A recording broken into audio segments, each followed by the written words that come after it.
Good morning and welcome to the new edition of Dr. Lamba's Awakening. India was trying its level best to get free, and one leader, very capable person, wanted separate electorates. He was of the opinion that the majoritarianism might be injurious to the interests of the minority, and he wanted separate electorates. Naturally, what Mr. Jinnah, wanted, the Congress leaders led by Mahatma Gandhi refused. The result, partition of India. But then what the supreme irony it is that what Jinnah could not achieve in united India has been accomplished for him in a divided India. And the founder of this nation was an avowed secularist. He gave his life fighting religious bigotry, right or wrong, whatever it may be.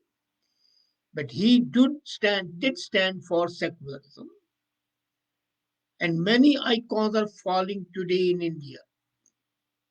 But nobody repudiates the father of a nation. People in power might disagree with Nehru, and they do, and with Congress, and they do, but they do not in any way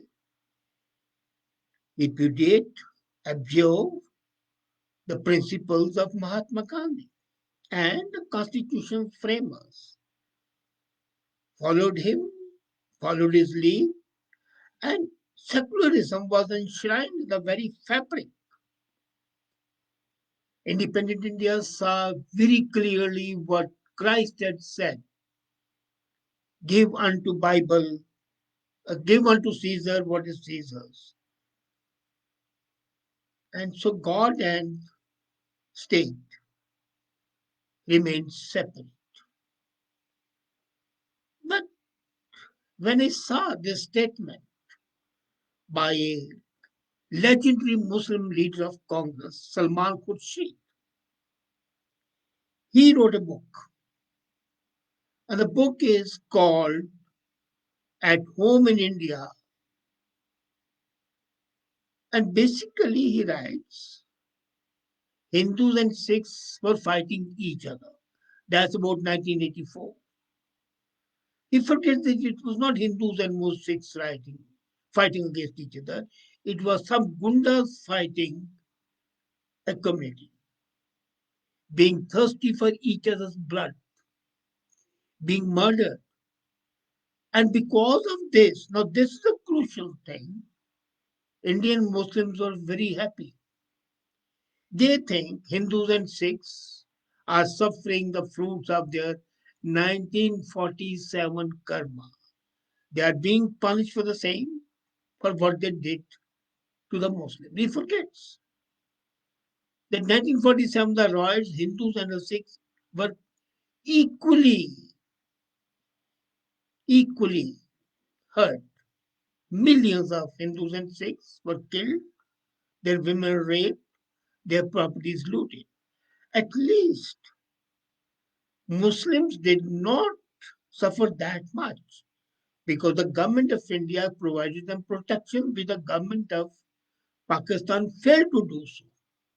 And believe me, it is shocking that after writing this book, Salman Khurshid was awarded by the Congress a very important portfolio of law, then commerce, and that established the fact that India was divided. And recently I heard a slogan being raised at some places: झटका हलाल भाई भाई मूंगी की दाल कहाँ से आई. Jhatka stands for meat cut the Hindu way with one stove. Halal, is a kosher meat by the Muslim. cut slowly bleeding the animal. And mungi ki dal refers to the vegetarian Hindus. So the Hindu, according to this, the Muslims and Sikhs are brothers. From where do these Hindus come in? No, I have nothing against Hindus and Muslims or Sikhs and Muslims being brothers. I wish each one of them to be brothers. But the unfortunate thing is that India today is not united, that all the three religions of the country stand apart. And curiously, possibly this is a rare democracy where Hindus, Muslims, and Sikhs each have a political party of their own. This is possibly the only major country in the world having religion based political parties, and they espouse the cause of that community. Supposedly, because a community cause is espoused, it's much easier to come to power depending on that vote bank. And that's why in Punjab the situation started with Punjabi Suba because the Akalis were not getting power in the Hindu majority province, so they wanted a Sikh majority province where they could get power, and they got it. The same happened in other parts of the country. Nobody can deny that BJP, the ruling party at present, is avowedly Hindu. And it has discovered a magic power. The magic portion of the power is 80% of the country is Hindu. So if one can grab a big chunk of their votes, you are guaranteed to be in power. So you do not have to quote any other community. You don't have to care what others think of you as long as the majorities of that community are with you because they're 80%.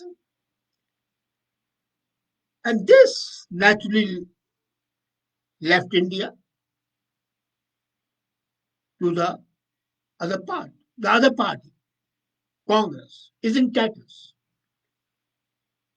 And even the trusted lieutenant of Sonia Gandhi, A. K. Anthony, criticized Congress for its appeasement of minorities. He says what the Congress is doing.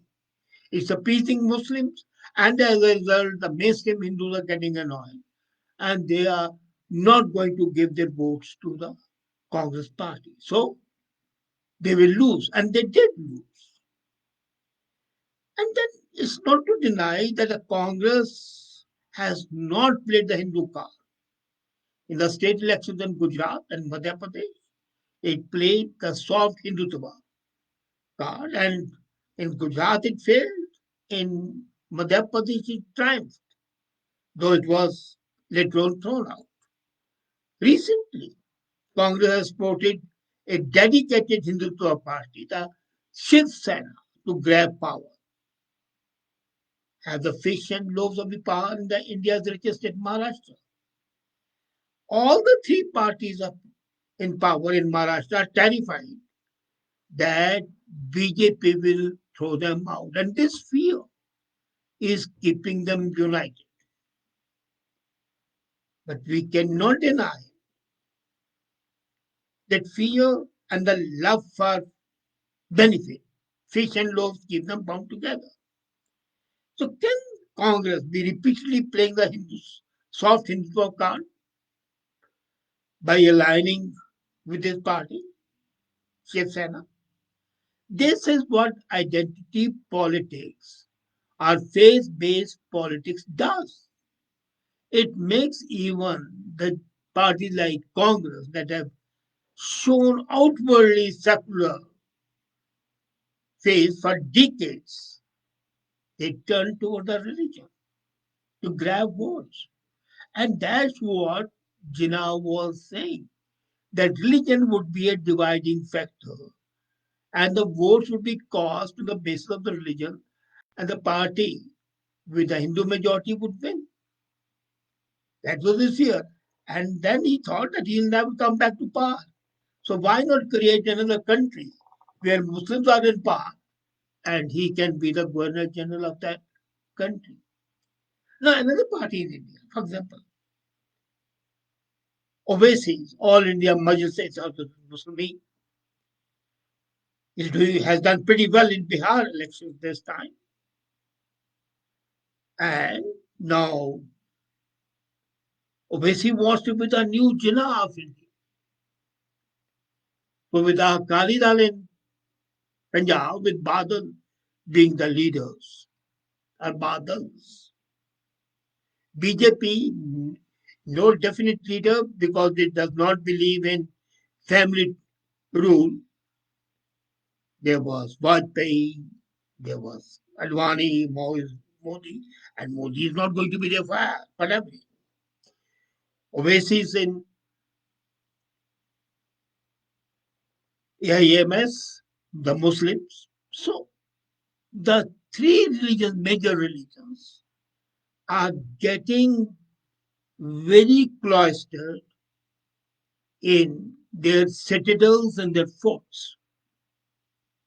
Now, there can be a merit in the argument of Owaisi. What does a Hyderabadi outsider like Owaisi know about Bihar's Muslims that they should vote for him? Logically, they should not. Other Muslims of Bengal should vote for Owaisi, but they won't because, according to them, he is their brother Muslim. And this religion based politics is what Jinnah wanted. Otherwise, there's no reason of separate electorates. So he didn't get at that time. But the last 70 years, slowly and steadily, the whole country, in spite of all that pious talk of united, they are united when it comes to facing the enemy. But within themselves, for the sake of power, they are absolutely divided and divided on the basis of religion. Now, Owaisi is considering to contest elections in West Bengal, and he hopes to attract a significant chunk of Muslim votes from Mamta. BJP is hoping to get the biggest chunk of the Hindu votes in Bengal. And what will happen?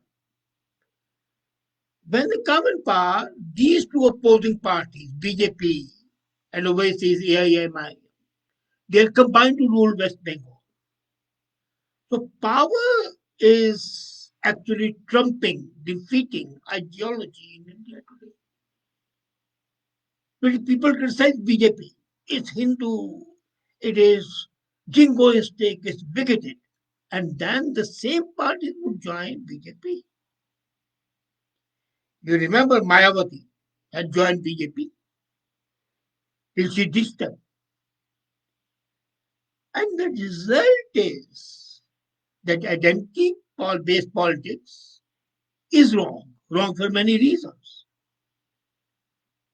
Basically, it is bad because it's like a drug to attract votes easily. And what's the result? The politicians know that they are getting votes because of their religion. And because they're getting the votes of the religion, they need not perform properly. People are going to say, well, he's a Sikh brother, doesn't matter. As in case of Manmohan Singh. He didn't perform. He was an absolute failure, but he was a Sikh, so Sikh supported him. There's a question by Singh Jaspal. It's a comment. Do you believe that in 1984, Hindus did not kill Sikhs even though the Congress party was culprit? You see, this is a very crucial thing. Hindus did not kill Sikhs. No.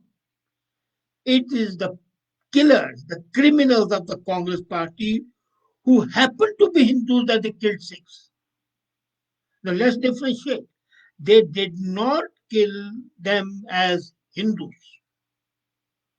It was not the religion that prompted them for the killing. Now, if you compare it with 1947, the killers who came to kill Hindus and Muslims, Sikhs, were shouting Allahu Akbar, Narai Takbir. Here, when they came to kill Sikhs, they were not saying Jai Sri Ram, they were not saying Jai Bajrang Bali, they were saying these people have killed Indira Gandhi. So it was a clear identification with Congress. And there were some Muslims as well who were involved in this killing. Let's not deny that. So their religion was Hindu, but that was not the dominating factor in killing the Sikhs. That's what exactly the point I'm making.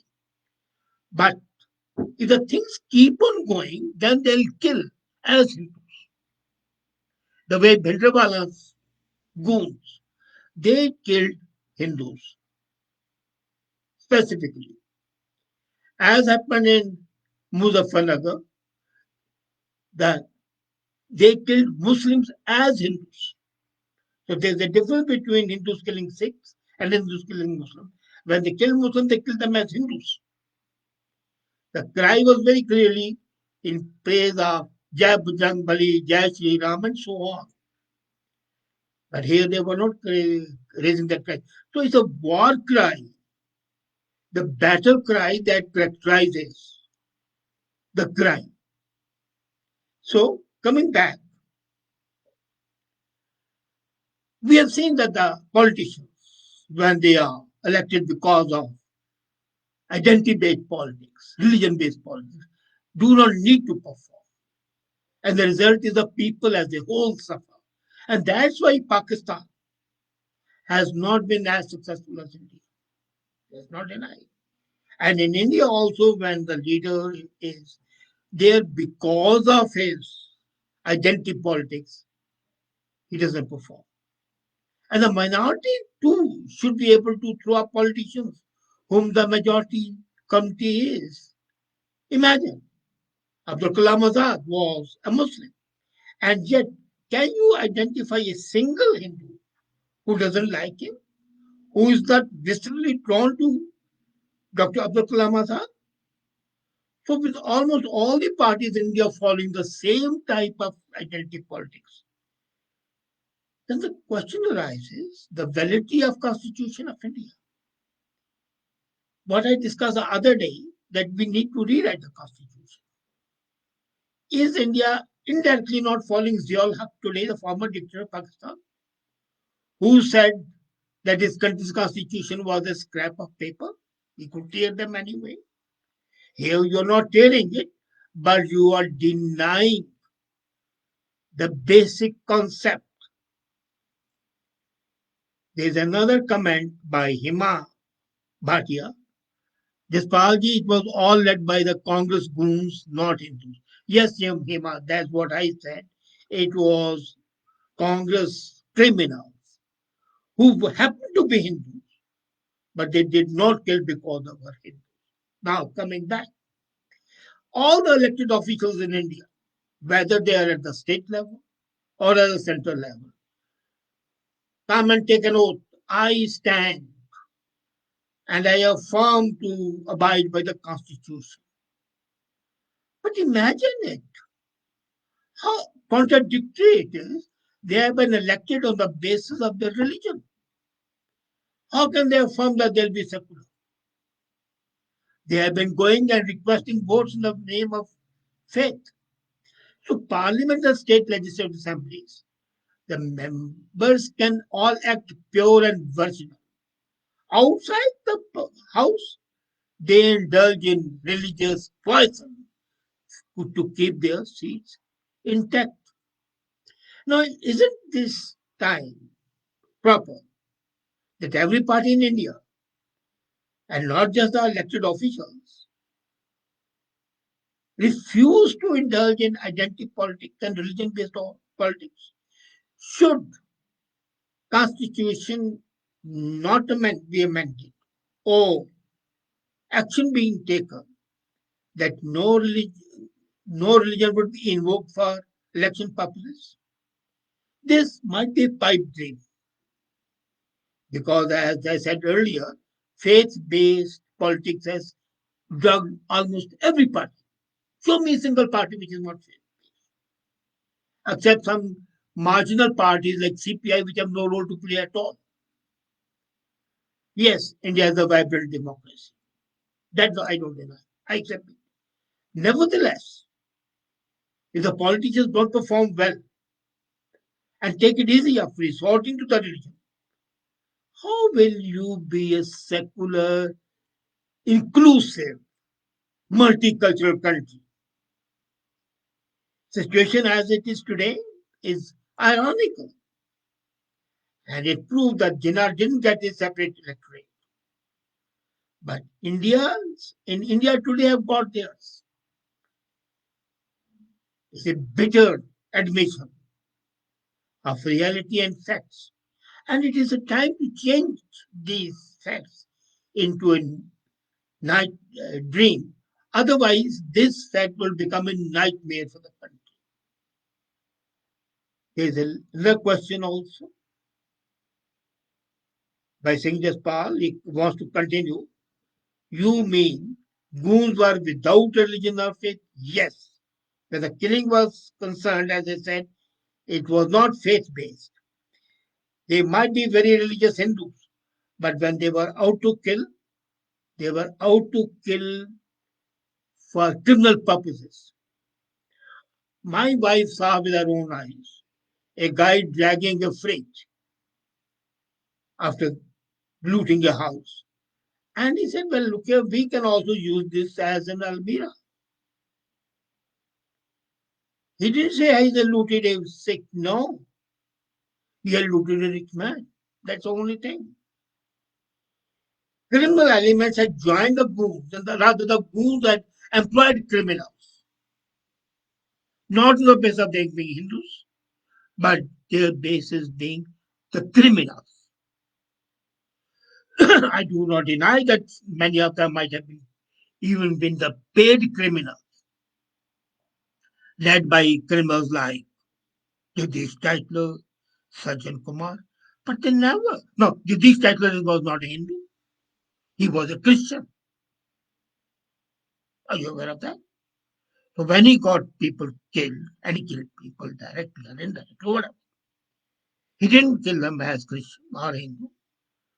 Sajjan Kumar was Hindu, of course. Bhagat was Hindu, of course. But they were Muslims also who were involved in this. So they were killing not because of religion, but despite their religion. I think that should clarify. They were killing purely as criminals or as political leaders, workers, but not as Hindus. It was not a communal right. Let's be very clear. Communal rights were in Meerut, they were in Muzaffarnagar, they were in Punjab, they were in Haryana. It was in 1965 when Chandigarh problem was there and the Sikhs were being killed in Haryana. That was political, that was religious, but not in 84. But coming back, as I said, this is people, the politicians are in the pipe dream that they'll remain in power.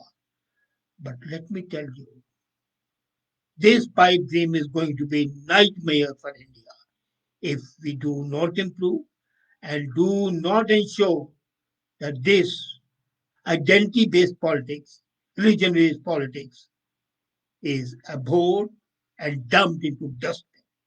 That's the way Indian salvation lies. Thank you.